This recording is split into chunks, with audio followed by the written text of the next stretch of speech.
The Pennsylvania Newsmakers, and thanks for watching. Well, it's a special day for us on Pennsylvania Newsmakers. Former Governor and U.S. Attorney General Dick Thornburgh comes by for a special interview, all after a few words. This is Pennsylvania Newsmakers, a fast-paced, unrehearsed weekly discussion with and about the leaders who shape your world.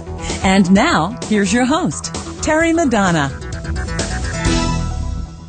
Hi, welcome back to the program. Well, it's now official. We have had Governor Casey, Governor Ridge, Governor Rendell, and now Governor Thornburgh. Governor Thornburgh, you were not in office when we started this program. You had gone on to be U.S. Attorney General and then did some other things in your career. I would have been glad to have joined you had I been, Terry. Well, it's always a pleasure. We'd have gotten you on here regularly to chat about what you were doing. Look, first of all, you look great, and we're really delighted to see you back in the state. A lot of your friends, of course, still write and comment about your governorship. I want to ask you a question. I mean, you're back in Harrisburg to talk about legal reform. Yeah. As you know, it's come up intermittently in this state. A couple of years ago, they did some things with venue change and all of that. Why back in Pennsylvania now to talk about legal reform? What's so relevant about it at this moment? Well, I'm here because I was invited. The House Republican Caucus asked me to come and speak about my longtime interest in civil justice reform. When I was Attorney General, you know, the federal government's the biggest litigator in the country. Federal government's in court every single day with billions of dollars, taxpayers' dollars at stake. So when I was Attorney General, we commissioned a study of what reforms might be necessary in the civil justice system across the country. And since then, for the last 15 years or so, I've kind of crisscrossed the country as a evangelist for civil justice reform. I mean, what are the basic elements that you would like to see? I mean, well, sort of the core principles involved here. The basic elements that we identified in 1991 were, number one, to reduce the outrageous amount of punitive damages that were being awarded. That's largely come about thanks to the intervention of the U.S. Supreme Court. Mm-hmm. Secondly, to deal with the problem of joint and several liability, which holds one actor responsible for 100% of the damages, even though he only had a 1% piece of the action. The third is to deal with the problems inherent in junk science, where you have these swearing contests between so-called experts, which ends up leaving the jury totally confused. And we want to look as well at the effect that it has on medical malpractice and the health care system. So there's a long list of things, and I talked about a great many of those today. But one thing I want to make clear, Terry, if I might, most people think this is a problem that's concerned only to lawyers and judges and law professors. It's not. It's of concern to every American because our competitiveness abroad and our ability to compete at home is impacted by high costs, both insurance costs and paying these high judgments out. And it has an effect on the quality of our research and innovation in medical science, and it has a cost on health care. It's a component of any health care reform plan has to have an effective component of cost control. Yeah, we do a lot of health care shows. A lot of healthcare folks come in, you know, representing a wide variety of folks in the healthcare community, and you know, the consensus is that, you know, we have a lot of defensive medicine being practiced by physicians, and sort of a concern that that around every patient's problem is a lawsuit waiting to happen. And I don't know, you know, and of late it's been more focused on the Philadelphia region. That's one of the reasons I think the legislature did the venue. You know, you can't do this venue shopping. As you get around the country, in your judgment, are you winning this battle for tort reform or not? I think the tide's turning in favor of some reform. Look, don't get me wrong. I think we have a wonderful system for the resolution of civil disputes, probably the best in the world. But that doesn't mean it can't be improved, and it needs change at the margin. As I said, the Supreme Court has helped in putting limits on the amount of these outrageously high punitive damages that were being awarded. It also had two opinions on reestablishing the trial judges in the federal courts as gatekeepers when it comes to the quality of scientific evidence that's introduced. So your problem is not compensatory damages. No. I mean, and the people we've had on have said the same thing. It's mostly the punitive side. I'm a strong supporter to every citizen's right to be in court, to have adequate representation, and to be fairly compensated for any wrongs that are done to them. Yeah. All right, we're going to take a break. When we come back, we have an issue in this state with 67 judges, 60 of them at the sort of the trial court level, the Court of Common Pleas, not all of them, I think, in trials, and 7 appeals court judges. There's an effort to chuck all of them out, regardless of the record. I've been fairly outspoken about this myself. We'll come back in a moment. I want to ask Governor Thornburgh what he thinks about that after these words. This broadcast of Pennsylvania Newsmakers is presented by the Pennsylvania Chamber of Business and Industry, the statewide voice of business. This broadcast of Pennsylvania Newsmakers is presented by Pennsylvania Medical Society, doctors and patients, preserve the relationship. And by the Pennsylvania Manufacturers Association, business in Pennsylvania is our business. Hi, welcome back to Pennsylvania Newsmakers and our special interview with Governor Dick Thornburgh, who also is a former Attorney General under Ronald Reagan for a few months, and then most of it under George H.W. Bush. There you Bush go. 41. Or as we call him now, I don't know if we're supposed to say that, but we call him Bush 41, the same as you do. At any rate, I want to go and talk about, look, you're a lawyer, you've been a prosecutor, you spent a lot of your time in the legal profession, you were at the Constitutional Convention that looked at judges and how we should deal with them in an electoral or an appointive sense. In Pennsylvania right now, judges, after they serve their initial terms, stand for what we call retention. Yes, no. You know all about that. Currently, there's an effort being made by a number of reform groups to chuck out all 66 of the 67 judges in the state. Clean sweep. Is that clean sweep, yeah. Operation Clean. Is that a good idea? I think it's a dreadful idea. Tell me why. Well, first of all, it doesn't take into account individual differences among the judges. But I think the real problem is that in Pennsylvania we still elect our judges on a partisan ballot. There's no Republican or Democratic way to decide a case. And we ought to be,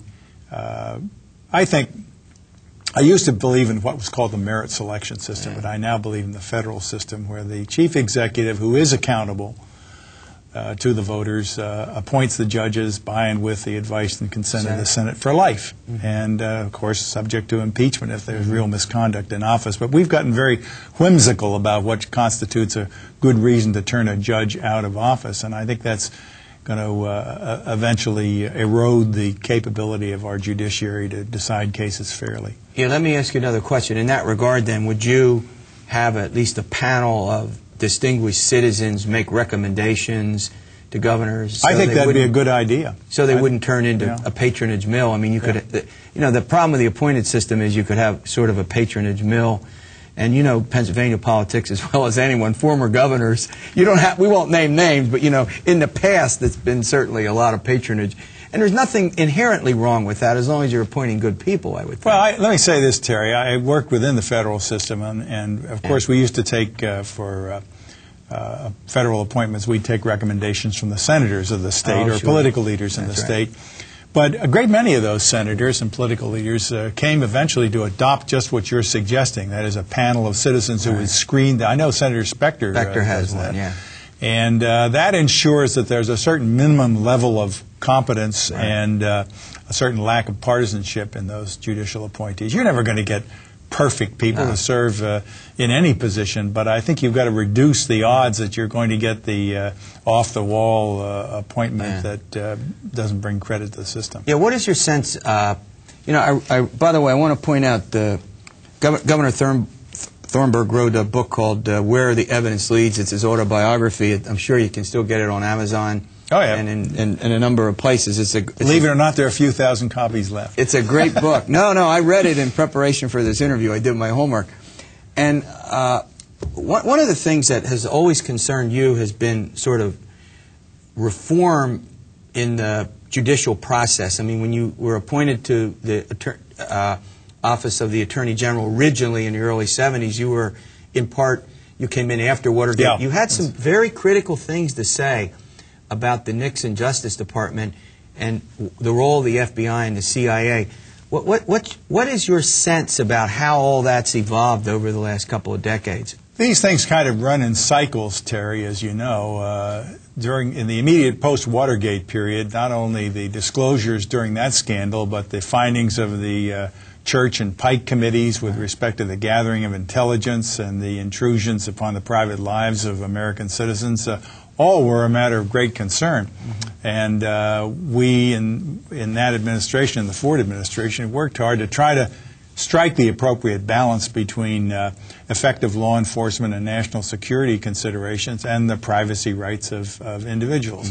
Well, fast forward 30 years, and here we are again, doing pretty much the same thing now in connection with a much larger threat to our country, to be sure, in the national security area. But I think what's called for are open minds and reasonable compromises. And that's all you can ask for. And not politics. No politics and no rigidity.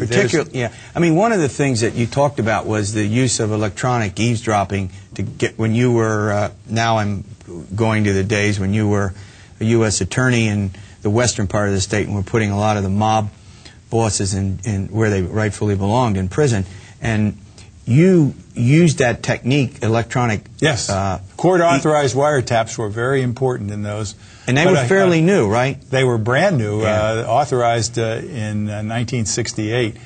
But I was proud of the fact that we brought the very first prosecution in the country against someone for illegal wiretapping in connection with a political scandal. So you've got to play it both ways. You've got to not only use the tools that are given to you, but make sure that people who are operating outside the law. All right, we're going to take a break. We have to pay the bills. I want to ask you about some of this business going on right now in the federal government with, you know, the debate over illegal wiretapping and what you think the rightful balance. You used the word balance, which I think most Americans would agree with you on.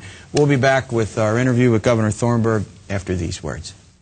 This broadcast of Pennsylvania Newsmakers is brought to you by Pennsylvania Credit Union Association. Pennsylvania Credit Unions, where people are worth more than money. To find a credit union that is right for you, check out ibelong.org.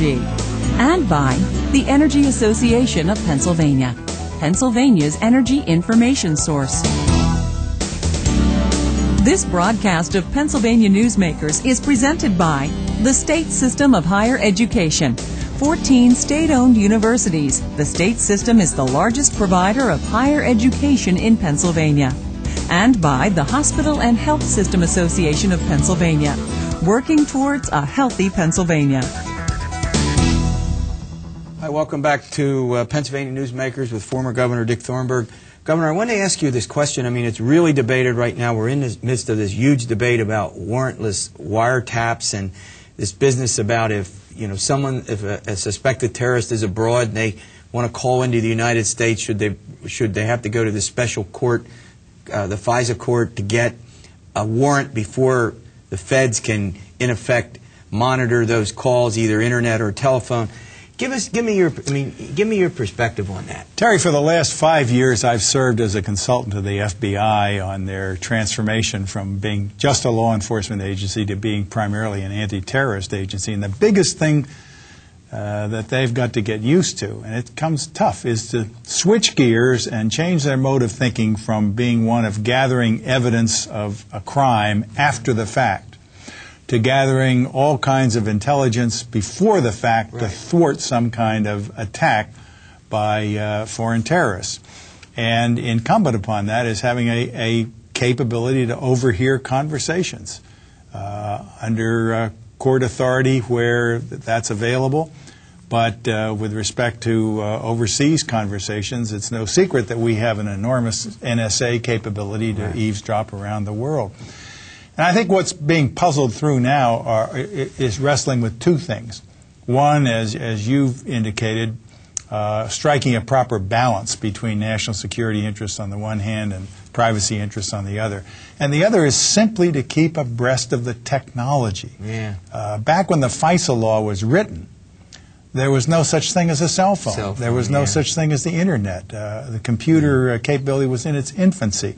And that will change in another year or so. So it's a constant effort on the part of those in law enforcement and intelligence gathering and our lawmakers and the administration to keep up. Have you thought about this debate about the warrants and whether they should go to FISA? I know Senator Specter has been on this program. We've talked about that before with him, and also the Patriot Act.